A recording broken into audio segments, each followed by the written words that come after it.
My name is Shannon Reed. I've been a wrestling fan since the mid-1980s. I consider myself a casual historian. I'm also a professional wrestler. This podcast is dedicated to wrestling's glory days. I'm talking about the NWA, Mid-South Wrestling, Smoky Mountain Wrestling, and more.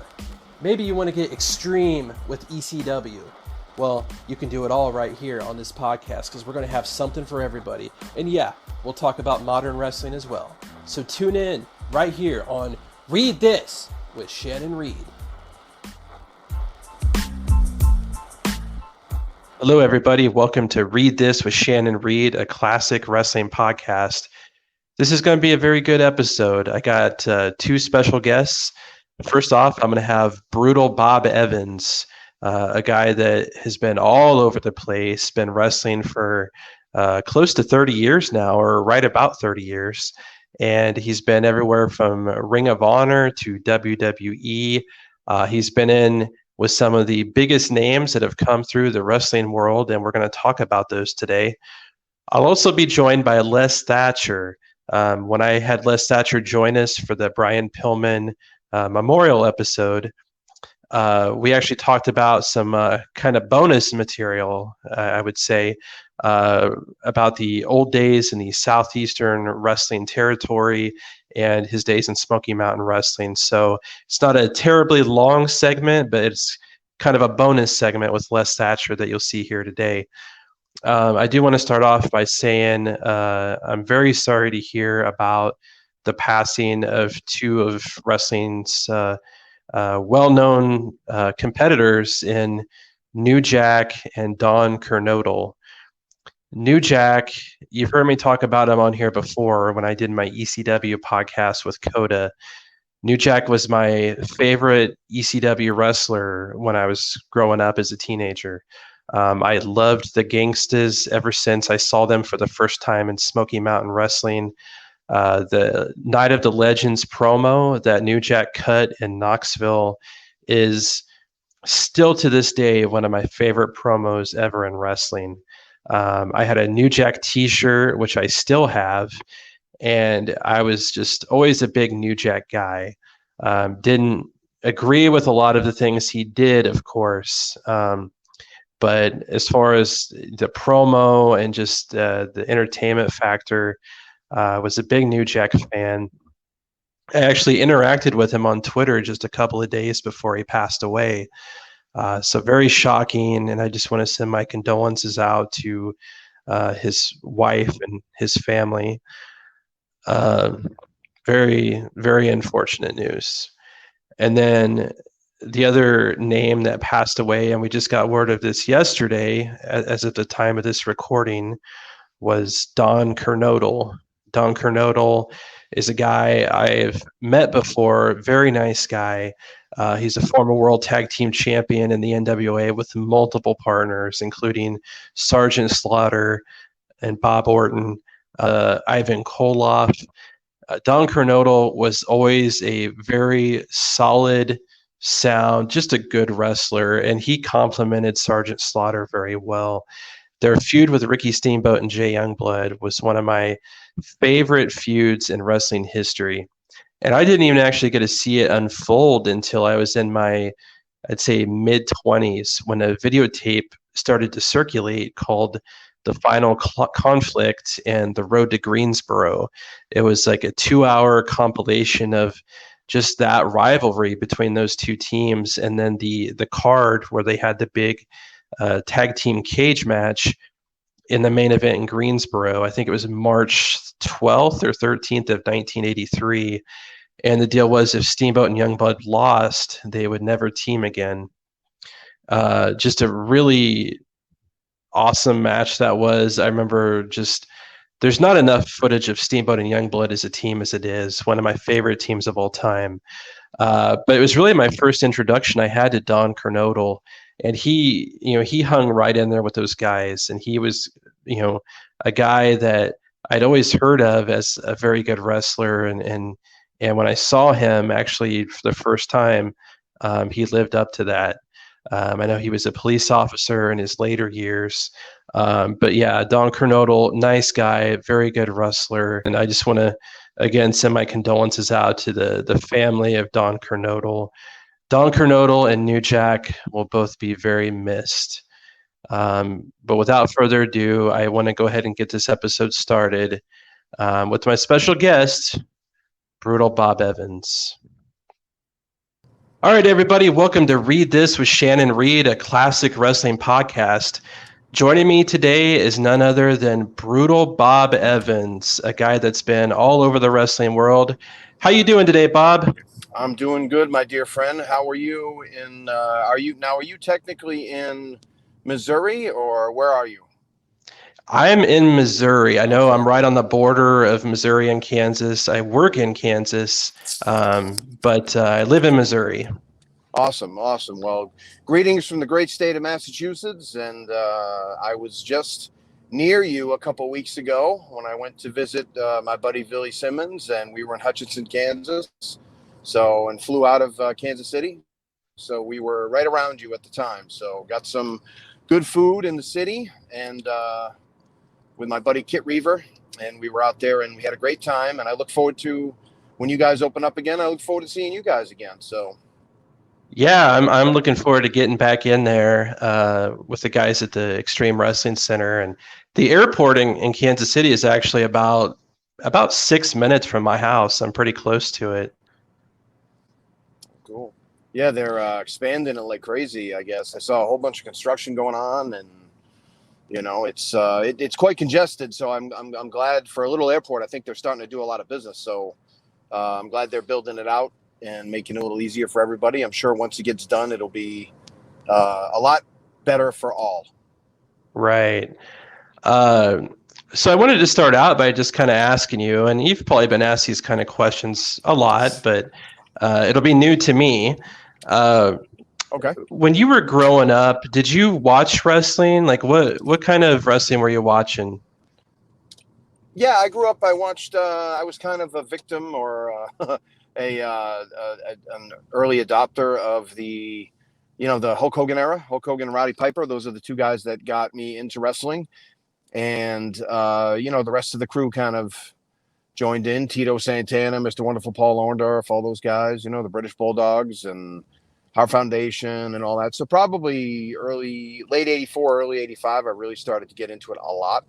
And I was a Northeast kid, obviously, so I started watching WWF right away. And then in about another 6 months to a year, maybe late '85, probably right around Starrcade '85, I started watching the Crockett stuff, and the Rock and Roll Express, the Midnight Express, and all the Ric Flair and Ronnie Garvin and Dusty Rhodes, obviously, and the Horsemen and all that. So I started watching that, and kind of just watched both of them loyally for, I don't know, the next 6 or 7 years before I got into the business. So I started watching it when I was probably 12 or 13. I probably got into it a little bit later than some people did, it was cool as heck, man. I love sports growing up, and never saw anything like wrestling before. Wrestling was its own kind of thing, so it was pretty wild. So I don't know exactly what drew me to wrestling, aside from the fact that it was kind of cool at the time. A bunch of kids my age were watching it, and I think that kind of drew me in. And then I just stayed with it when a lot of people left it. So, in fact, to the point where I've been doing it for 29 years now professionally. So,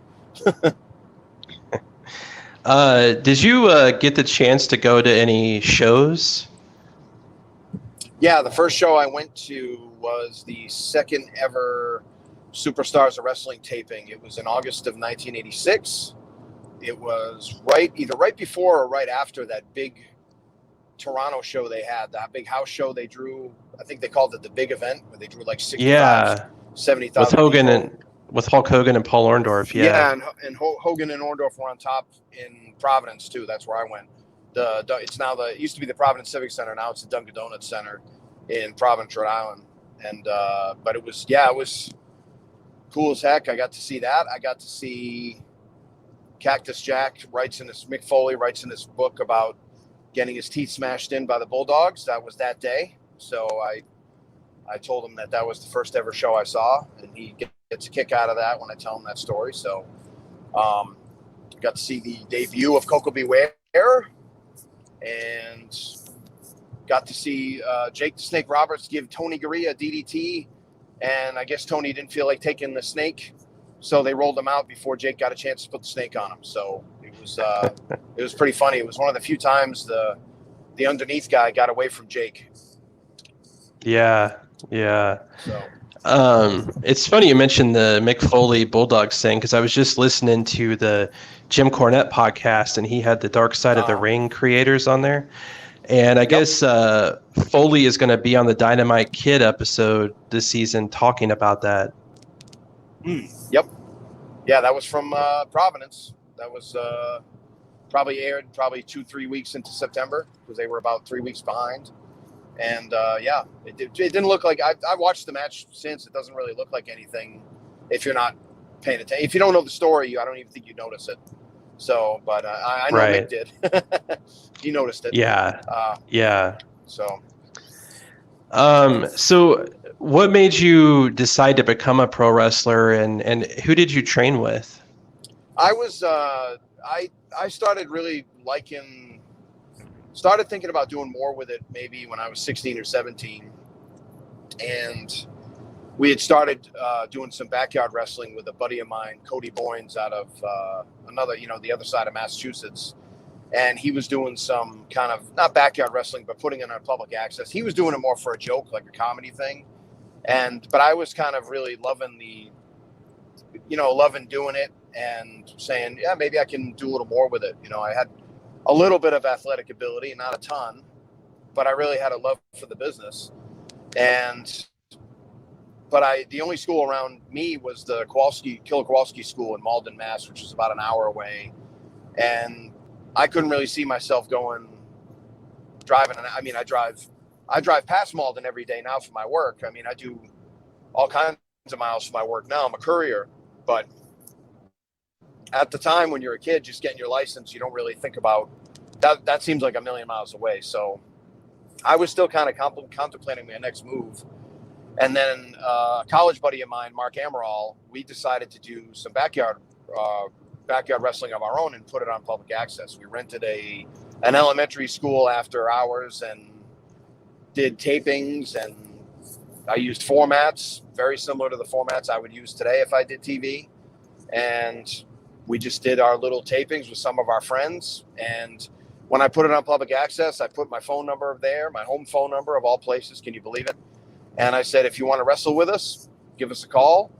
And so one day I got a call from Brian Brieger, who wrestled as the Black Scorpion from Yankee Pro Wrestling. And he said, you guys seem to show a lot of potential. I don't even think he used the term independent wrestler. I think he used like semi-pro, or we do a professional style, but we don't really get paid a lot of money. And we'd love to show you the ropes, so to speak. And that's kind of how I got started. And that was February of 1992. It was me and another guy. His name was John. I won't use his last name, and me and John started, and John lasted one practice and blew out his knee, never came back. And I've been here ever since. So, and Brian Brieger is also known for two more things in wrestling. Famous. First of all, he's the gentleman who got his boots set on fire by Papa Shango. And second of all, he is the trainer of Reno Scum. So Reno Scum are like my younger cousins, because Brian, when he moved out of Massachusetts, he started a school in Reno, Nevada. And so Reno Scum are kind of like my baby brothers in the Brian Brieger coaching chain. But I had a lot of guys that mentored me back then. Guy named Nightmare Nick Steele, who just passed away. Guy named Gino Caruso. Unfortunately, this is going to confuse people because there's a New Jersey Gino Caruso, but it's not that gentleman. It's another guy. And then a bunch of just great guys in New England that really just did their best. I mean, they were only a little bit ahead of me at the time, but they were very generous. And I was a big-mouthed kid and arrogant and thought I was good as soon as I started, and I wasn't, and made a lot of mistakes that I see now. And that's why I guess I'm a little more empathetic to the kids that are making those mistakes. But they were very kind-hearted. I never really got beat up in the ring. I probably should have. I probably should have been smacked around a little bit in the back a few times. But it was, it was, and I basically kicked around New England for quite a few years. I would say, probably about 6-7 years, and did some local stuff. And really, back then, Shannon, it was really rare for you to wrestle more than once a month, just because there weren't that many shows around. It wasn't a lack of trying or a lack of effort, but I mean, I had my second mentor that came into my life, Jeff Costa, Bruiser Costa. He started running in New Hampshire, about 70, 50, 80 miles from me. And he was running once a month, sometimes twice a month. Well, shoot, man, twice a month is a crazy schedule back then. Now we laugh at it, but back then it was busy. There wasn't the independent circuit that there is now, for sure. And if there was, I didn't know anything about it. And there certainly wasn't anything in New England like that. Now New England is kind of one of the hotbeds. Obviously, the pandemic has kind of dampened everything, but obviously when it comes back, it'll be another hotbed again.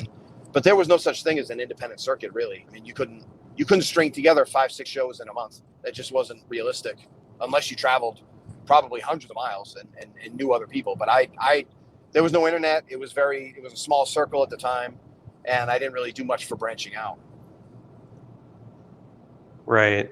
So you started in 92, you said. Yep. So that means that you were only in the business for about a year or two before you were already on WWF television wrestling like Adam Bomb. Oh yeah. I was the week of my, let's see, August, I think it was August 18th, 93 was Lowell, Massachusetts, against Adam Bomb. And that was also the same building that Shawn Michaels lost his smile. Same building. I take no responsibility for that. That was years later. It had nothing to do with me. Maybe once he saw me, he lost his smile and then quit years later. I don't know. But the only time I ever met Macho Man, which was awesome, because Macho Man was a hero growing up. And I wrestled Adam Bomb. And they weren't sure if I was going to be able to get up for the Adam Bomb, the power bomb. So he beat me with a clothesline. And then they did the Adam Bomb after. And I figured out why Pat Patterson is so brilliant. Because if I screwed up the Adam Bomb, all they had to do is cut it after he beat me with the clothesline. And it's just another finish for Adam Bomb to beat people with. So it was Pat Patterson being brilliant again. And then it aired the weekend of my 21st birthday. So it aired Labor Day weekend of 93. So it was a nice birthday present for me. So, Nice. Yeah. So you've been in the ring with a lot of names, and I did a little research, and I knew about some of them. Like I'm gonna name some names, and I just kind of want to get some of your memories maybe on being in the ring with these guys. Sure. And like I said, some of these I knew, but some of these are news to me. Okay. One that I did know about was you got the chance to be in the ring with Tito Santana. Yeah, I got to wrestle Tito 3 times, and Tito's probably my favorite hero growing up that I got to wrestle. I was very fortunate the first time I wrestled him when we sat and we started talking the match over. It was an outdoor show at Cape Cod. So it was a little show, probably a couple hundred people. And he was very nice, but you could tell it's independent wrestling, Shannon, so you never know what you're going to get. So, I told him, I said, yeah, I've been around a long time, but that doesn't, you know what I'm talking about, Shannon. That doesn't necessarily. Yeah, you could say you've wrestled 15 years but had 4 matches. Right. Or is it 15 years or is it 1 year repeated 15 times? Right. So, so that was the deal. So he was very, very nice, very kind. He wasn't rude, but he just said, hey brother, I'm sure you're ready. You get to wrestle me and that's really cool. And he didn't say it with any attitude. He just said, he knows who he is. And he said, but I just letting you know, I'm older now. I'm almost 60, so I'm not going to be taking any bumps. And you could tell he was kind of treating me like a jabroni, which was fine. I was laughing at it in my head. I wasn't upset. But I was very fortunate, and I'm going to name drop here for a second, but only because it's fun for the story, but it's also true. Little Guido was right there, Nunzio, and he's sitting there changing at the same time. And he goes, Tito, Bob is great. I've wrestled him. He's awesome. And Tito goes, oh, okay, brother. And then he loosened up and we just talked and it was fine. But he still said, hey man, I can't bump like I used to. And I said, no problem, whatever you want. And I was just excited because, in my opinion, Shannon, I think the most underrated babyface in the 80s is Tito Santana. I think he was every bit the babyface that Ricky Steamboat was. I love Ricky Steamboat. I have nothing but respect for him. But Ricky Steamboat and Ricky Morton, I think, certainly get their due when it comes to being a babyface. I thought Tito was just as good a babyface and just doesn't get the credit. So any young wrestlers that are out there that really want to be like a fiery babyface with a little bit different tone than those other guys who I have tons. I'm friends with Ricky Morton, as are you. So you know how much respect I have for him. I cried when I met him. So, but I think Tito is one of the most underrated. And I told him that. I said, hey, man, I said, you taught me more about selling than most baby faces did. And he was very, I think he feels the same way, even though he didn't say it, but I think he feels the same way. One of the things that was cool is we waited the second time I wrestled him, which was at the Brockton Fair, which was a big county fair. I got a chance to just kind of shoot the breeze with him for an hour, and I basically did my own shoot interview with him. I asked him every question I ever wanted to ask him. Who was your favorite opponent? What was it like breaking Macho Man in? And, you know, all the cool things. He said his favorite opponent was Greg Valentine. He said Greg and him were the only two guys that could sell out in WWF in 1984, except for Hogan. So he was always very proud of that. And I remember that angle was red hot. The Intercontinental where he busted up his knee and the whole thing. Right. So, and then the third match we had in another little VFW, he actually let me do a little bit of a false finish, like a Ring of Honor finish on him, where he went for the forearm, and then I hit the ropes at the same time and hit him with my tackle. So it was kind of a little swerve on the finish. And then, you know, got a 2.5 count, and then he rolled me up, and we did the thing where the heels jumped me and he made the save, and we ended up shaking hands. So if I never wrestled Tito again, it was kind of a nice little trilogy where I lost every match, but he always treated me with a lot of respect. And then every time I see him, he's always there with a big hug, and he's like, hey, bro, I don't even know if he knows my name, but he's like, hey, brother, I thought it was going to be me and you tonight. You know, you can tell, like, he doesn't necessarily get to wrestle a lot of people that he enjoys wrestling with. So I was just very happy and very proud that I got a chance to, you know, hold my own against a legend like that, man. But yeah, Tito, right. He's awesome, man. Like he quit. I mean, he didn't really quit wrestling. He just stepped back from the national scene. And now he's a middle school Spanish teacher, and he makes great money, and his kids both graduated from Ivy League schools, and his wife runs a business, and he's just very successful. You know, when Shawn Michaels said at the Hall of Fame he wanted the Tito thing, I think that's what he meant. You know, just having what Tito Santana had. You know, just living, you know, doing wrestling on the side for fun still, and making great money doing that, but having a great life and being fulfilled in other ways. So yeah, he's a hero of mine in a lot of ways, man. Yeah, I was a Tito Santana fan, and that's a guy that was always successful. I mean, he had a very long run in the WWF. We're talking late 70s to at least 93-ish, and that's a hell of a run. And he was all over the place in between. And then he's one of the people that were smart enough to have something to do after that pro wrestling life was over. Yep. One of the matches I didn't know about, and I came across, you actually wrestled Max Moon. I did. I wrestled Max Moon shortly right after the Atom Bomb match. And it was in let me see, that was at Plymouth State College in Plymouth, New Hampshire. So, and this was an independent show. It was. And the neat story about that is the promoter would get his money from the shows by robbing grocery stores like a month before, and that's how he would make payroll. So we found that out later on. So it was an interesting way to make a payroll for a wrestling show. So I'm glad I didn't hold him up for money. He might have thought I was a grocery store clerk or something and whacked me or something. I don't know, but that was a show. It had I think it had Nails on it. It had the Bushwhackers. It had quite a few names on it, and I got to wrestle Max Moon, and boy, did I not know what I was doing. And they want us to put in like 15, 20 minutes too. And Paul Diamond was he was so nice. What a nice guy. He got me through the match, and I was very grateful to him. And you can actually see that one on YouTube. I think it's there. So that's how I came across it. Oh yeah, and it's a very young Bob Evans, just doing his best to not look like a fool with Max Moon, and he did a great job of getting me through the match. So, and that was old school house show match right there. So, right. And I mean, just lots of guys. And there's one match I want to ask you about in particular. Sure. I know you've been in with Rock and Roll Express, New Age Outlaws, Tony Atlas, Jim Duggan. And so feel free to give any comments on those matches. But I also wanted to ask you about, it looks like in 2016, you were in a 6-man tag with Gangrel and Vader in one of his last matches. Oh, yeah. Yep. That was right before Vader had announced that he was dying. He was very, very much, because I think it had been a decline. I think there was dementia going on. I think there was something more going on, and I've known Gangrel. I've known Dave for a long time. We'd see each other from time to time. Wait, you wrestled him in the WWE? I wrestled him on TV, yeah. So, and that's how we became.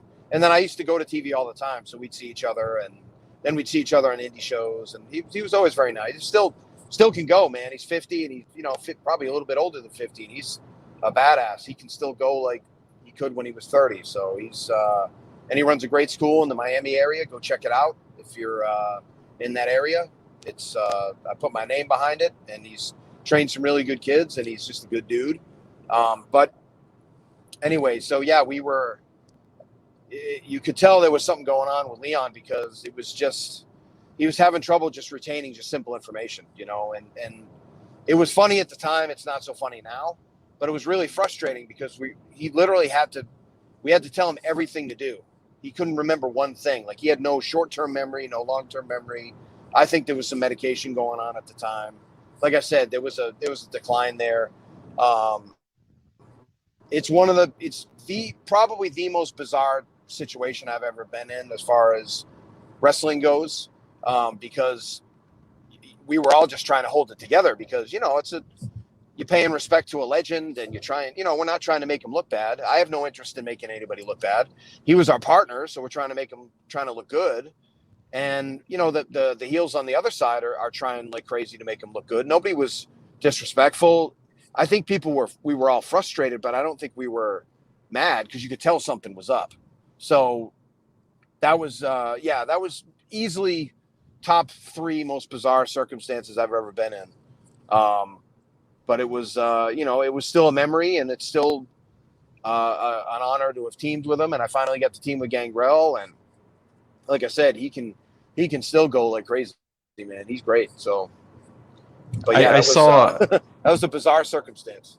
I was on TikTok last week, and someone posted a TikTok of Gangrel doing his ring entrance at like an independent show just last week, and he looks the exact same. Oh yeah, I mean, that I don't think you'd be able to, when he's all dressed up with the glasses. And no, he looks great. Keeps in shape. He wrestles all the time. He's a Yankees fan, so that we got a beef with that. But aside from that, I can live with that, though. He's got enough good qualities where we can allow him a negative one once in a while. So, right.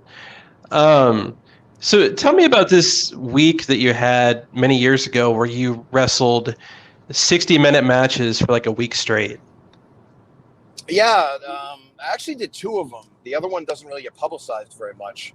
I did one in 2009 for 6. It's something called Iron Week. That's what Shannon's talking about to your listeners and viewers. And what I do is in 2012, I wrestled 7 different people over 7 days for an hour each in 7 different places, in a row. So that was what I did. And I had actually done one in 2009 where I wrestled six people over 6 days for an hour. So, and I was, I won't lie, it was a bit of a publicity stunt, and I was inspired by those guys who run those like 50 or 60 mile races, those super marathons. And I said, what's going to be my idea of a super marathon? Something that lasts over a few days, something that kind of makes its mark. And so I did that, and I got to wrestle some really cool people. Adam Cole, I got to wrestle Grizzly Redwood. I was supposed to wrestle Steve Carino, but Steve Carino got stuck in traffic for hours because it was Thanksgiving weekend, because I'm an idiot, and I booked it on Thanksgiving weekend. And then I was supposed to wrestle Mike Mondo, and Mike Mondo broke his foot in a match with my own Mike Bennett. So Mondo will do anything to get out of a match with me. But I got to wrestle Vinny, and the last one I did, I got to wrestle Vinny Marcellia, who's Vincent now in Ring of Honor. And Vinny's really close. Vinny and I are really close, so it was great to finish up the week with him. And it was just a way to show my unique abilities. And we didn't call anything, called all the finishes in the ring. And it was just one of those things where I was trying to show that I could still go. I still had something to add to the business. And it's really something that picked up steam over the past few years. I think people go back and they read about it and they go, wow, that's interesting.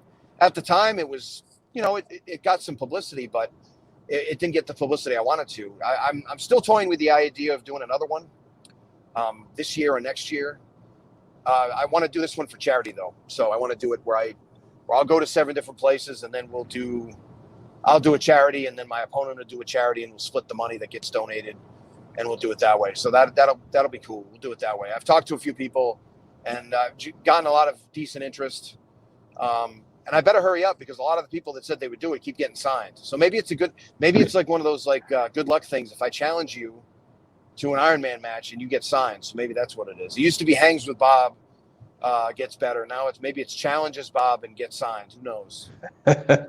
Right. And I know you're a guy that, always has these different goals that you're striving for. I remember a few years ago, you posted about wanting to have a match in PWG.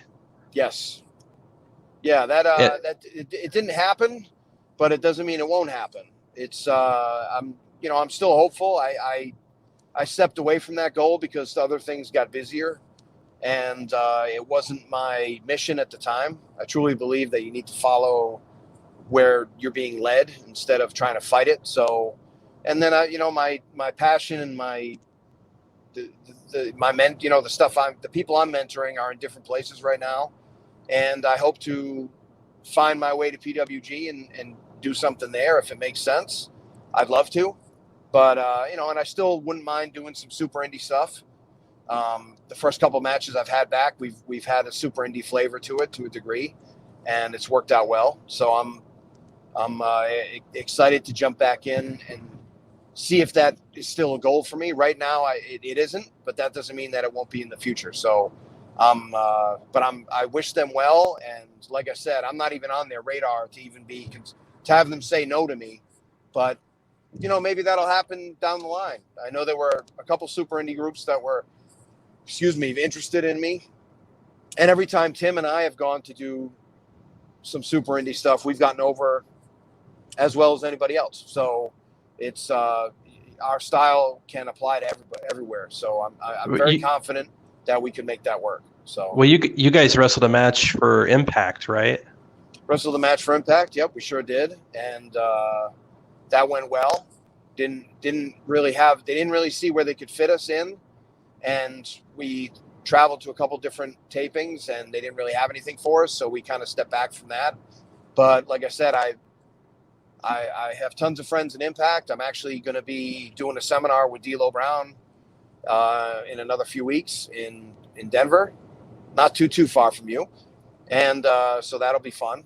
And like I said, Scott Demore and I have gotten along for years, and Tommy Dreamer and I have known each other for years, and I used to wrestle Eddie Edwards and when he was a baby, and his wife when she was a baby, I used to train her. So it's I have a lot of good buddies there and a lot of good love for Impact, and I'm excited that they're doing their thing with AEW. And like I said, if it opens up again, I'd be happy to go. There's no sour grapes. We went a couple times. We didn't get looks, but you know what? There were other people sitting in those other wrestlers that didn't get looks either. So, and we were in good company because there were some really good people there that didn't get opportunities. So it's okay. And if it's not your time, it's not your time. I can sit there and I can be upset and post stupid stuff on Facebook, but it really wasn't. I didn't find it malicious. I just felt like we didn't fit the plans right now. So I was a little disappointed because I think we can offer them something, but if they don't feel that way, then we just move on and wish them well, and they're doing a great job. It's certainly not that they don't have their own talent. It's not like I'm going to go in and save them because their talent stinks. You know, their talent's awesome. So, Right. so I'm into it. You know, I'm into Impact. I'm into MLW. I watched AEW. I didn't watch the main show, but I watched both episodes of Dark because I had a bunch of friends on last week, and I'll watch it again this week. And I'm excited to see where they go. And of course, plenty of friends in WWE and NXT. I'm very fortunate, Shannon. I have friends pretty much in almost every match now. So it's or at least a few times repeated on a show. So if I can't find something to watch and enjoy, then I'm not really looking very hard. So, so obviously you spent many years in Ring of Honor. What would you say is your fondest memory of your time in ROH? Probably my fondest time was probably the fact that I paid for the first tryout seminar and then eventually ended up coaching at them. At the tryout seminars, I really was very honored and blessed to be a part of that, and I got to help push along some talent and get behind them and give them the value of my knowledge, and got to learn from a bunch of really cool main event people there. I got to learn a ton from Jay Lethal and Christopher Daniels and Davey Richards and the Briscoes and just Delirious, obviously, and a bunch of cool people. And so that was one of the memories. And then probably the other memory was opening up Final Battle 3 years in a row in YouTube matches. And the big one was me and Cheeseburger after I turned on him. And we had probably the fourth or fifth graphic that popped up for our match, for our YouTube match, and the place went crazy. Like, it was having a good match, and the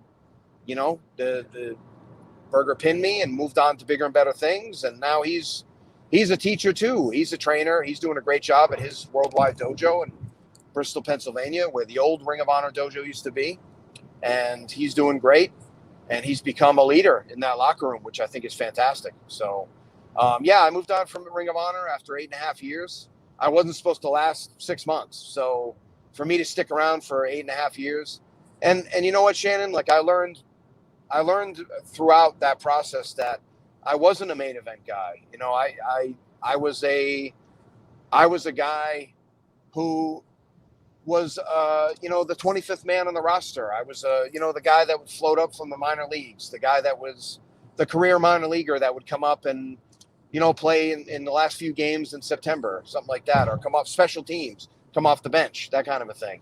And I learned that. But as a coach, I pretty much feel like I stand with anyone, and that's fine because Bill Belichick never played it down of NFL football. I was lucky. I did, quote unquote, play downs of major league sports. But you know what? I knew my spot was coaching and pushing other people and mentoring and getting people to the next level. Plenty of my guys and girls have become better wrestlers than me, and I'm plenty fine with that.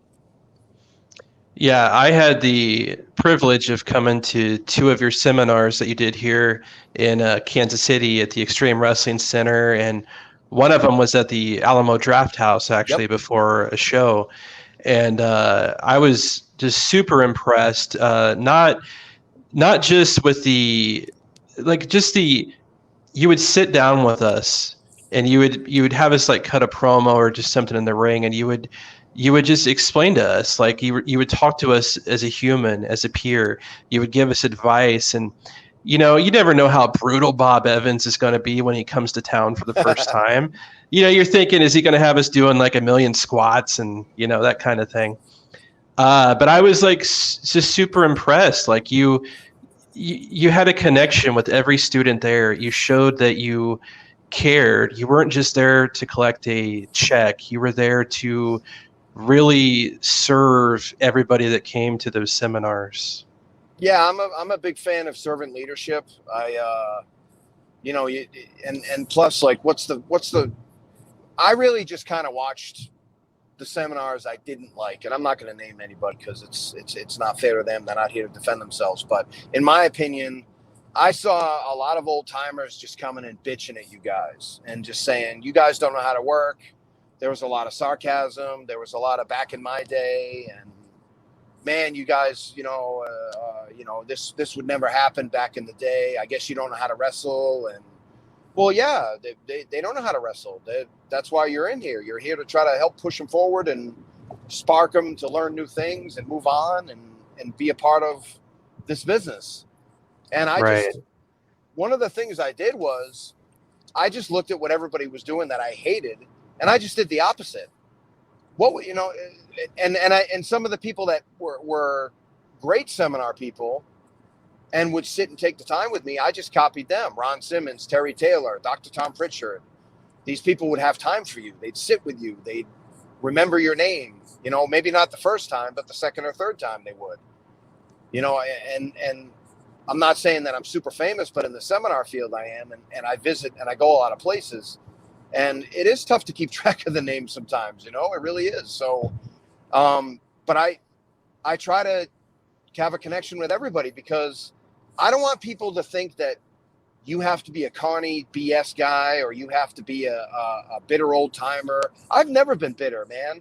I really haven't. I've been a little jealous and a little sad at times, but very rarely, because I didn't want to be a national guy. I want to be a national guy like I am now, that kind of national guy. But I never wanted to be it's everybody. Oh, I want to go to WrestleMania. Yeah, you want to go to WrestleMania, but you want to do all the stuff that it takes to go to WrestleMania. I don't know if I did. I don't know if I want to be on the road. I get to pick and choose my dates. I get to, even the Ring of Honor stuff was fun. but that was kind of what do they call it? A storm in a tea kettle, or where I'd wrestle there 4 times a year, or I'd appear 4 or 5 times a year, and I'd blow it up to make it look like I was there all the time. I really wasn't there that much, but I was there enough where I was a part-timer on the roster, and I showed up and I did TV, and I would make sure I was available for segments and YouTube stuff. So I'd make sure I was still current, so there would be footage of me. But I never wanted to be on the road and wrestle, and that's not me correcting, because I used to say that back in the day. And plus, my seminars were taken off. So the last 3 years I was at Ring of Honor, every time I went, it was a pay cut. And they were paying me fairly. I was just getting paid more to do my thing, which is how it should be. Because once you find what you're supposed to do and you do it to the best of your ability and you serve your customers like crazy, you should be rewarded with money. You should be rewarded on the other end, because that's what you're supposed to be doing. Plus, I was just having fun bringing value to you guys. What do you guys don't know how to do? Okay, let's do that. This is how you do it. This is how you make money. When you look, you have a good job. You have a beautiful family, Shannon. I'm sure you love talking about old wrestling. You watch the current product, and I'm sure you'd love to have your WrestleMania moment. But if you don't have your WrestleMania moment, I think you're going to be okay. You're not going to cry about it. So I try to help a guy like Shannon, who wants to be a local guy and have his kids watch him wrestle. And I know that's important to you because I know you. And, you and we've prayed together. We've talked together. I'm not going to talk about stuff here, but we've had some deep conversations, man. You and I were both in some tough places, and we dug our way out of it. So, to me, that's more important than having a WrestleMania moment. I'm not going to ditch my family. Look, my wife and I have been through a lot, man. I cheated on my wife. Let's see, our anniversary of our first date and getting back together was actually today. But I cheated on my wife, and I walked away from my wife. I divorced my wife. I married someone else. I thought that was the big answer to all my prayers. And I walked away from the best thing in my life. So 7 years later, I crawled back on my hands and knees, and I begged for her back, and she took me back. It just worked out that way. And we've been back together now for years. And, it's 17 years this year and 2 beautiful kids. And, it's my life means my personal life and my family life means more to me than wrestling. And that's hard for me to say sometimes, because we're out, we're doing our thing, and we love wrestling, and we have a huge passion for it. But I had to find a way to make wrestling and family work. And 95% of the people I talk to, man, are those people. There are 5% of the people that I talk to that I go, hey, guy or lady, you have a great shot at going to WWE. You should do this. You should do that. And I give them that advice. But the other 95%, man, they want to wrestle on the weekends, and they want to come home to their family and be a regular person during the week. And that's all Right. I've been, and that's where I am. So, and I always tried to join you guys in the conversation where you were, not where I was. And I think that's what the seminar guys do at times. They talk about, well, I'm here, so you should be here too. And it's like, dude, we didn't learn the same stuff you did. Even though it's not 500 years ago, I got trained very differently in the early and mid 90s than you guys did. I'm not mad at the way you guys got trained. I'm just saying that's an opportunity for me to serve you better and show you the stuff that I learned. Look at this cool stuff. Look at this. You can put this in your match. Isn't this great? I didn't say I invented it. I didn't say this guy did it, so you suck for not knowing it. I just said, hey, try this and put this in your match. Oh, okay, cool. Like, that's what I'm supposed to be there for.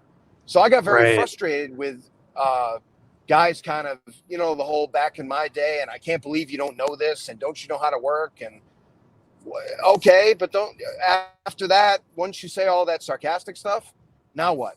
Now you just look like an idiot who's just crying about the old days. I don't want to hear all that.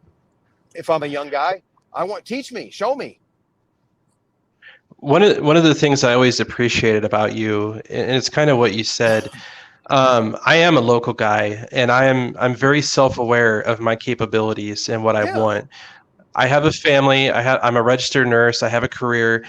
I love wrestling. If I'm, someone that 200 people in Kansas City cheer for and like seeing, that makes me happy. I don't have aspirations of WWE, never did. And when you would do these seminars, you would always talk about those people, that it's okay. It's okay to not want to get to WWE, because there's certainly some people out there that kind of throw some shade at the local guys for not traveling and things like that. But you made everybody feel welcome.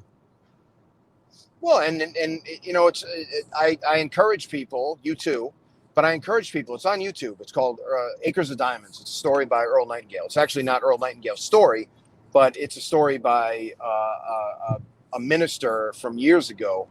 And it's an interesting story. It's about 10 minutes long. And basically what it's saying is there's plenty of opportunity around you. You don't have to necessarily travel. Now, I travel all the time, but I also realize there's lots of opportunities near me as well. And also, for the person that doesn't travel, I have to serve you too. So what I would say is, and you already know this because I've given you this advice, just be a badass in your own area. Like, just do what you do in your own area and get a bunch of people there and bring 20 shirts with you and sell 20 shirts. Look, you can sell 20 shirts in Florida, or you can sell 20 shirts down the street. Doesn't matter to me. It's still the same $400 if it's $20 a shirt, and you made a great payday.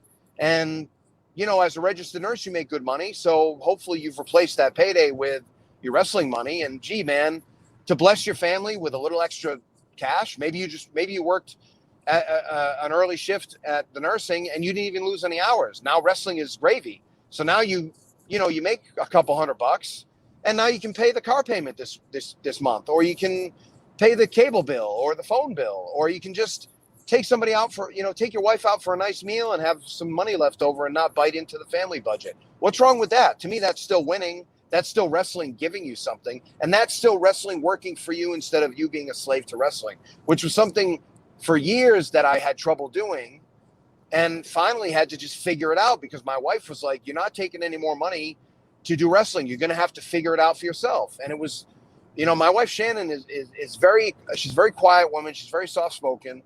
But when there's gravitas in her voice, man, and she means it, I step too. She's given me a lot of leeway, even, and she's forgiven a lot for me, and she's been strong there for me, and I've disappointed her a bunch of times. But when she says, look, you're going to have to try to figure this out, that was the biggest challenge of my life. But it's really worked out, man, because I ended up kind of being able to do it and kind of teaching it to other people, which is kind of where we are now. So, and that's the biggest thing, because again, I meet people where they are instead of where I am. And that's very important, because I can say, hey, Shannon, travel everywhere, drive everywhere, go a million places. And you're like, I don't want to, or I can't.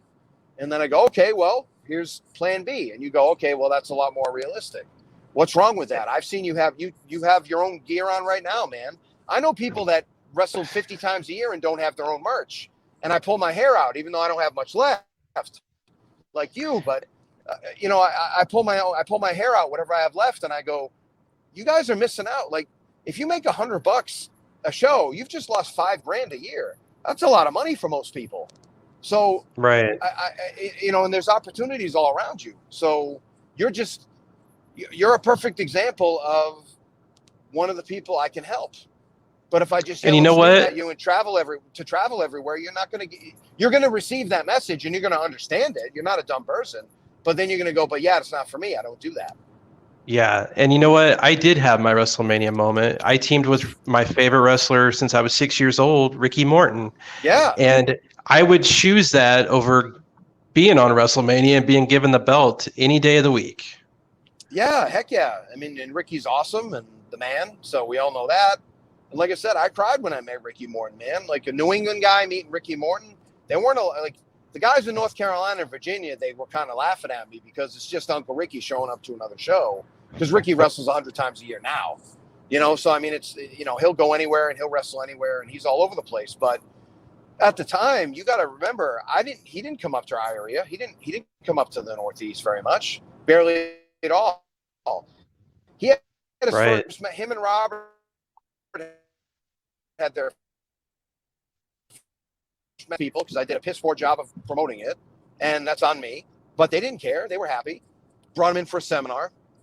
They were both awesome, and Ricky and Kerry have reached out to me about doing something at their school, which I'm super honored. I mean, that's just the best. I've shown Ricky that I know my stuff, and now Ricky's gonna, have me at his school, which I think is fantastic because that's a WrestleMania moment for me right there. A guy like that, it's when you're, make your heroes your peers or whatever. I mean, that's kind of that, Right. And I would put your coaching and training up against anybody I could ever imagine. Seminars I've been to, and I've been to Ricky's, and Ricky's was awesome. Yeah. Yours are same level, fantastic, very personable approach where you form relationships with people and really try to help them. Like I said, it's just very, very sincere and appreciated. And I want to hear about the wrestle life. Sure.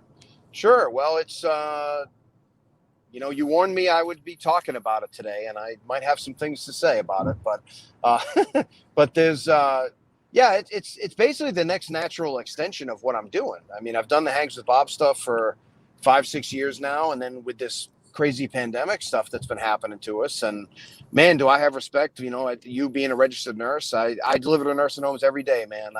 I took 8 full days off last year because I was working so hard, and those nurses were standing right with me. They all did it with me. So I have nothing but respect for you. And so this pandemic has really affected us. And I was just looking for a way to help kind of push this generation along. And I said, but what if they can't come to a seminar? Not because they're marks and they're, whatever. I mean, there's a million, I don't look at it as just excuses. I look at it as reasons. Sometimes people can't get away on a Saturday afternoon or a Sunday. I get it. So how can I bring what I do to them? Well, what I did was I put together this little website called thewrestlelife.com, and it's a community of wrestlers and wrestling people. It's small right now because we only started it a few months ago. But we're starting to build our numbers and getting some people in, and it's been a nice little beginning to it. And what it is I lay it all out for you. I give you a blueprint, my Hangs with Bob blueprint, which I'm building on every day. I'm adding new things to it pretty much every week, and give you an idea of it's basically all the non-wrestling stuff in 6 modules right now, and it's about a 4-hour masterclass. And we also have a bunch of different other shows on there where I teach you how to book a flight, because believe it or not, Shannon, I've booked about 10 different flights for people, talking them through it, because some people don't know how to book a flight. And I also teach you how to book a flight where you might save up to 18%, and you don't have to do any like wacky stuff. You don't have to like join a travel agency or a wholesale club or anything. You just kind of do it in intelligent ways. And I teach you, I do it right on my phone. I did a phone recording and a little audio recording next to it. And if you zoom in it's like I'm running your phone for you. And I did one where I booked a 2,200-mile loop, 3 different shows, and I show you how I save money on hotels. We don't stay in garbage hotels. We stay in nice places with good beds, breakfast in the morning, coffee, 24-hour coffee, nice TVs, air conditioning, no dirty rooms. Like, we stay in nice places. We drive nice cars. I teach you how to rent a car, teach you how to find a good price on rental cars, even though that's getting harder now because rental cars have been hit so hard the past year. But you can still find the deals if you look for them. And then we also have a bunch of different little classes in there. I have one called Bob and Congo Watch a Match. My buddy Wildman Congo, Mike Medina, shout out from Brooklyn, New York. Mike is one of my students from way back and has become a mentor of his own. He was actually in Kansas with us a couple weeks ago, not far from you, like I said. And so we watch a classic match, which you probably like because you like the classic matches. And we'll watch a classic match and we'll kind of talk you through it and what they did and what you can do to apply your match and how they took their time or what their thought process is here as best we can, because some of the guys have passed away, so we can't really ask them. But we basically translate the classic matches for you and give you their thought process and show what to look for. And then we also have a new one we've been doing. We've done about 4 of them now, where it's called Bob and Congo What's Your Match, where we do a Zoom call with an independent wrestler, and we break down a match for them. And it's about a 12-minute match we'll break down. And it takes about an hour for us to break it down. We freeze the screen, and we go back, and we say, look at this, look at that. And we ask questions and give them ideas on finishes or different things they could have done during their match. And so that's been very beneficial for people, too. We have all kinds of stuff. We have little classes in there on gear. We have classes in there how to be on social media. Me and Tim do 2 classes on social media in there. And, of course, we have Kevin Kelly, my dear friend Kevin Kelly, one of my best friends. Kevin, used to be a WWE producer and a Ring of Honor producer, and now he's the English commentator for New Japan Pro Wrestling, a 2-time announcer of the year. And He's Kevin the best. He's the man. And he actually called me the other day to say we got another class coming. And I said, I want you to do one for announcers, because we had a long talk about announcers, people that were doing well, people that were doing not so well. Again, a private conversation. We'll keep that anonymous for now. But Kevin's going to do Kevin does a course section called the spoken word. And the first couple have dealt with wrestling promos and things you can do and great tips. Kevin has coached more people in promos than you'll ever think. All the people that are kicking ass on promos, Kevin has had quite a bit to do with, especially the people coming from Ring of Honor. He's really helped them and really helped develop them and really helped develop me as far as a promo. I can tell you my good promos are due to Kevin. And now he's going to do some stuff about announcing and probably going to do some stuff on sales, because Kevin's a big sales and marketing guy. And it's just building from there. We have a nice message board in there. You can post stuff in the message board and all kinds of cool stuff. We actually even have a class about gear. Congo does a class about how you should buy gear and what you should be doing and things that flatter your body and things you should look for. A lot of things that people don't think of are in there too. And we're actually going to write a blog. We talked to 2 top gear makers to the stars, and we're going to do a little blog on what they said and the steps they suggested. So it's, like I said, it's a building process, and we're adding stuff all the time. Oh, I forgot this one too. I actually sat with my buddy Eric Wimay, Oz, out of right south of Montreal in Quebec, Canada.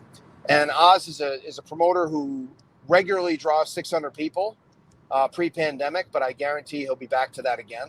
600-700 people and turning 200-300 people away every show. And how is he doing it? Well, I sit there and I ask him, how do you do it?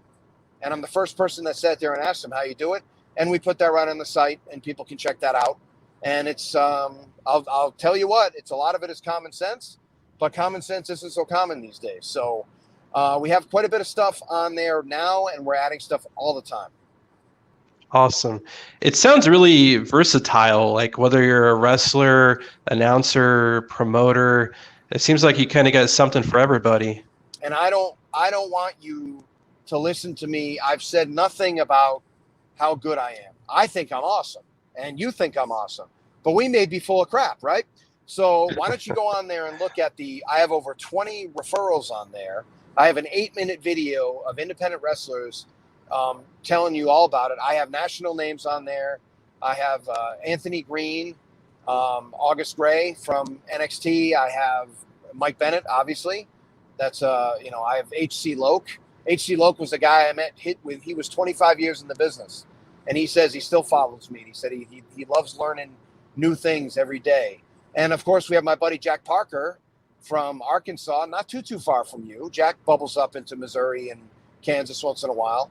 And Jack made $812 in one indie show, and he didn't sell. He sold all his stuff, all his merchandise. So we have a 20-minute little interview with him, how he did it. But I don't want you guys to pay any money to me yet. I want you to go through it. I'm going to give you 2 weeks for free, just because you're a buddy of Shannon Reed. You're a buddy of mine. Any friend of Shannon's is a friend of mine. So just go on the WrestleLife.com, click the banner. You got 14 days for free. After that, it's going to be $49 a month. But what's it worth to you? $49 a month is nothing if I can make you an extra $200, $300, $400 a month selling merch, marketing yourself better, going to different shows. Trust me, I get the worst end of this deal if you guys pay attention and do the things I know you're capable of doing. All right, so you heard it there, everybody. Free trial. So make sure you go to the WrestleLife.com and see what Brutal Bob Evans and friends have to offer. Yeah, it's pretty badass, man, and it's only going to get better. So we're again, I just got hired by 2 different companies in Quebec to become the American liaison, the talent liaison for them. So we're going to start bringing people to Canada once the border opens up. And so we're finding different ways to serve our community the best way we can. And obviously our community gets priority. That's not a bribe. I'm just telling you that obviously if there's someone awesome that's not in the community, obviously I'll refer them. And that's the end of the day. It's the promoter's choice too. And we also have some stuff coming up this week, if you don't mind me plugging it this week. I don't know is this going to air this week, or are we airing live, or what are we doing? It'll be posted within the next few days. So yeah, okay, plug away.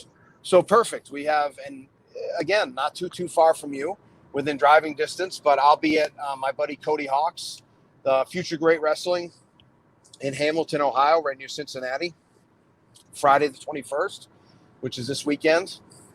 And then I get to see my buddy Eric Draven in Supreme Wrestling in Indiana on the 22nd. And then we have a big showcase. Me and Cody Hawk team up to do a showcase with Donnie Hoover of New Ohio Wrestling. And Donnie Hoover was my first member in the Wrestle Life, and he has not regretted it one bit. So we're doing a big showcase there, and we're going to have 6 promotions scouting talent there. And obviously the people that come to the showcase will have priority. And you do a 5-hour seminar with me and Cody Hawk. And never mind what I've done. Heck with me. It's worth the money just to be with Cody Hawk. Cody Hawk trained, he had a lot to do with the careers of, I don't know, you've probably heard of him, a guy named John Moxley, this John Moxley character, or maybe this EC3 guy. How about Sammy Callahan? He's pretty famous in wrestling. So Cody Hawk, not only all the cool independent people he's dealt with, but 3 big national champions, world champions he's dealt with right there. So Cody can give you the benefit of his knowledge. Never mind me. I may just be quiet and let Cody do all the coaching, and he'll show you how to be a world champion. But so we have that coming up, and man, it's a great weekend. And I'm actually bringing some guys from the Northeast who don't always travel this far. So we're going to give them some breaks too. And they're going to get on and wrestle to some different places too. So it's been very cool to finally start getting out and traveling again, man. I'm so grateful that it looks like this is the worst of it. Please, everybody, still be careful. Do what you got to do. But I got vaccinated. I recommend you do. I know it's your right not to, and I'm certainly not going to impinge on anybody's rights. But I think, in my opinion, I thought it was good for the greater good, so I did it, and I feel great about it. And I'm excited to see how we can move on and get the business back to where it goes. I think independent wrestling is going to thrive. I think it's going to be a great second half of the year and a great 2022 and beyond. I think there's plenty of business to be done, money to be made, and people to serve. And I'm excited for the future, man. I really am. Awesome. I mean, it sounds like you just have a ton of exciting things going on, and And I certainly wish you luck with the Wrestle Life and encourage everybody to check it out. And you got to take advantage of that free trial because these things don't come up all the time. Yep, and we're like I said, Shannon. I'm just so grateful for for our relationship and your friendship and all you do for the business. And I know you love talking about classic wrestling, and you always have some cool clips, and I always watch those clips. Sometimes I remember those clips very well, and try to comment on them. And you're always, check out Shannon's stuff too. If this is the first time you guys are watching this, just for whatever reason, like Shannon has a lot of cool stuff that he offers, and he's kind of it's his dry humor. He'll sneak one by you once in a while, but he's got some good one-liners, and he can be pretty stiff sometimes too. He gets you sometimes. It's cool. Yeah.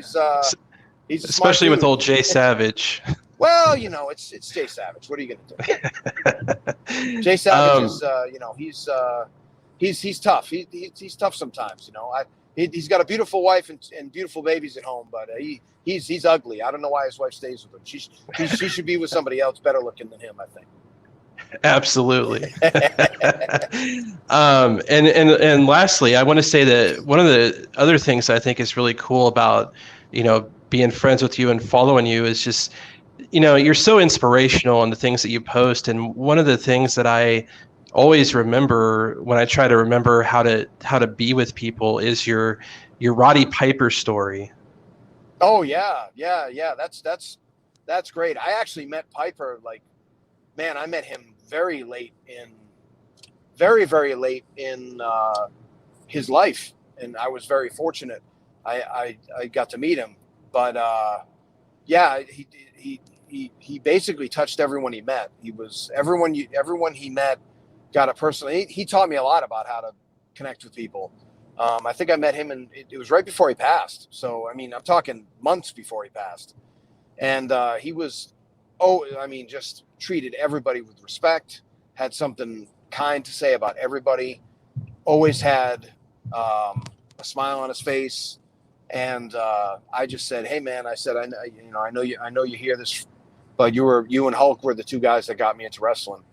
And he goes, "No, brother, I never feel, I never get tired of hearing that." And I said, "Well, I know we're not friends, but I just want to say how much." And he stopped me right there and he said, "I met you. We're friends. I love you. End of story." And we moved on and talked about something else. I'm getting misty hearing about it now, man, because, and then, like I said, I actually tweeted that story a couple months later, and he actually retweeted it and put "I love you" at the bottom of it too, which I thought was awesome, because he passed away very soon after that. And, he's got a great bunch, his son actually wrestled Colt actually had his first match the day I was there up in Massachusetts. He wrestled my buddy Ryan Drew, who's an excellent trainer and trained a lot of people in Ring of Honor. And, just you never know when these people are going to come up. I've been disappointed by some legends, but Roddy was just, man, talk about meeting your heroes and just nailing it. He was, I only had that one very, very, I had one short interaction with him where I shook his hand and he was very kind to me, but that interaction was the second one I had. And man, it taught me everything about life. It taught me how to treat people. And, you don't have to meet, again, it just shows you don't have to talk to people for long to make an impression on them. So that's really the lesson I can take away, is just treat everybody with respect, be great with everybody, be grateful for where you are, and be grateful that people remember you. And he was just a wonderful guy and had something great to say about everybody. And he'll have a spot in my heart forever. So yeah. God bless him and his family. Just an awesome story. And Bob, I want to thank you for joining us. I want everybody to make sure that you take advantage of the free trial at thewrestlelife.com. One more thing too. If they still don't believe us and they still think we're up to something, what they can do is they can go online and go on our Facebook page, The Wrestle Life, and they can go on there and I have some free classes there too, just in case you think I'm up to something. I can give you free classes. You go there. All I got to do is put your email address in, and then you can even unsubscribe from the email list if it bothers you so much. I don't send out emails too often, but all you do is that, and then you get access to the class, and you can see what I'm all about. And the classes are cool, and there's stuff you can apply immediately. It's stuff like the things independent wrestling bookers should be doing and why, the mistakes promoters are making, how to call a kick-ass match, how to call an awesome match with people. So a lot of good stuff that you can apply immediately. I call them quick win classes. So I would highly recommend that you do that. If you don't trust us, again, if they think we're up to something, Shannon, if they think we're trying to steal all their money from them, I'm going to stop here for a second. So don't worry, I'm stopping now. I'm parked. But if they think we're trying to, and I can even turn on my little light here, if they think we're trying to whack them, or where you and I are conspiring or something, go check out the stuff on the Wrestle Life Facebook page, and you get free classes. I think I have about 4 or 5 different classes on there. I have a checklist, how to kick ass at a seminar, that kind of stuff. So it's quick win stuff that you can do right away. And if you're going to check out one of my seminars, you should probably look at that blog post about how to kick ass at a seminar, and then you'll beat me at my own game. You'll hit me with my own advice. How about Awesome. that? Yeah. Everybody, if you miss out on this opportunity, you have nobody but yourself to blame. It's right there for you. Free trial, thewrestlelife.com. Find him on Facebook. Bob Evans is a real inspiration and someone that I'm real appreciative of, that he's personable. He'll take the time with you. He's sincere, and I highly recommend everybody take advantage of this opportunity. Bob, thank you very much for your time tonight and for joining me on the podcast. My pleasure, Shannon. I love you, buddy. All right. Have a good night. You too. I mentioned briefly in the introduction about the Night of the Legends, the ceremony that you did, and yeah, I was a big Smoky Mountain fan, and I was about 14 or 15 when I got my Night of the Legends on video, and I watched that ceremony so many times, and I knew a lot of the guys, like the Mongolian Stomper, Ronnie Garvin, and guys like that, Ricky Gibson. sure. But what was so wonderful about it is that Southeastern footage and those wrestlers from the 60s and the 70s, a lot of those I was exposed to for the first time in that ceremony. Especially the one that sticks out is Whitey Caldwell. Yeah, Whitey was he was a legend in this part of the country. I don't know if they still do, but I know that years after Whitey was buried, that people still went to his cemetery on the anniversary of his passing. And he was my tag team partner here. We set records in the outdoor amphitheater here that are still, in terms of numbers, obviously prices have gone up since we did this back at, in the late 60s, early 70s. But Whitey was a legend here and a hell of a partner and legitimately a tough little son of a gun. But he's still talked about here. He's still talked about here. Yeah, I love the Night of Legends. To me, that the video is just. I'm so proud. Well, the historical stuff that Courtney and I did together, I really enjoyed doing that as well. But yeah, the ceremony was great. I'll tell you a quick story about. That was the first time JR and I ever did work broadcast together. Right. And so I'd met Jim in the past, but we never worked together. So at the first intermission, went to the back to grab a drink, and Terry Funk said, "Man," he said, "I've been watching on the monitor back here." He said, you and JR are doing a hell of a job." He said, that's the way a wrestling match should be broadcast. He said, "How long have you guys worked together?" I looked at my watch. I said, "About an hour and a half." He said, "Oh, bullshit." I said, "No, it's an hour and a half." But that's how easy JR is to work with. But yeah, that Night of Legends, that was special, I think, as well. And I like being a part of special things, Shan. It really was special, and the story you told about people still putting flowers on the grave. I remember you did that in one of the videos, like hyping up Night of the Legends. You spoke about that, and it's just really an amazing story, and the whole thing. That Southeastern history. I think that the Night of Legends is really kind of a time capsule for it because it's maybe not as preserved as other parts of the country's history. And that was really something special, and it just really gave Whitey Caldwell an aura. Hearing about the chain matches with Ron Wright and Just Oh yeah. and it's funny because the story where he gets unfortunately killed in the car accident in 1972, and then he's replaced the next week by his arch rival Ron Wright. Ron Wright, yeah. Teaming with Dandy Jack Donovan against Don and Al Green. It's kind of a precursor to what happened later, where Magnum TA had his accident, and then Nikita Koloff turned babyface and took his place. It kind of reminded me of that, but obviously this happened many years before that. You know what? I never made the comparison, but you have, and you're right. I hadn't thought about it like that, but you're absolutely right. Yeah. Yeah, that was. Well, I mentioned the little clips that Corny and I did as a lead-in. On the one, I was standing out in front of the amphitheater at Chihowee Park, in front of the box office. That is the place I mentioned, Whitey and I. It was against the Wrights, against Ron and Don Wright. We set an attendance record for the amphitheater there. And yeah, it's a lot of great memories,